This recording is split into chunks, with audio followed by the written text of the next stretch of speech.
ప్రాణాలు కాపాడాల్సిన చేతులు చివరికి ఆ ప్రాణాలని కోల్పోవాల్సి వచ్చింది. ఎంతో కష్టపడి డాక్టర్ అయి భవిష్యత్తుపై ఎన్నో ఆశలతో ఉన్న మెడికో లావణ్య మరణం ఇప్పుడు 2 తెలుగు రాష్ట్రాలను కలిసివేస్తుంది. అసలు ఆ హాస్టల్ గదిలో ఏం జరిగింది? ఆమె అంతటి కఠిన నిర్ణయం తీసుకోవడానికి కారణమైన ఆ వ్యక్తి ఎవరు? పూర్తి వివరాలు ఈ వీడియోలో చూద్దాం.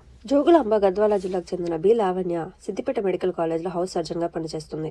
ఈ నెల 3వ తేదీన ఆమె తన హాస్టల్ గదిలో అపస్మారక స్థితిలో కనిపించింది.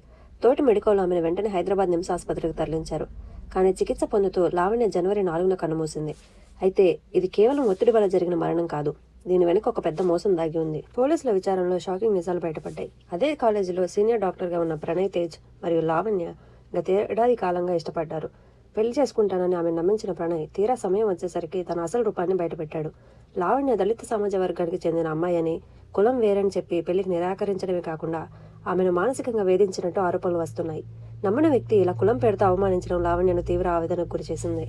లావణ్య సోదరి ఇచ్చిన ఫిర్యాదుతో పోలీసులు కేసు నమోదు చేశారు. ఒక డాక్టరే తనకు అన్యాయం జరిగినప్పుడు చట్టాన్ని ఆశ్రయించకుండా ఇలా తనువు చాలించడం నిజంగా ఒక తీరని విషాదం.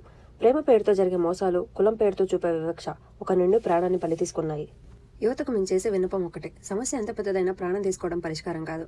మోసం చేసిన వారిని ధైర్యంగా ఎదిరించండి, చట్టపరంగా శిక్ష పడేలా చేయండి.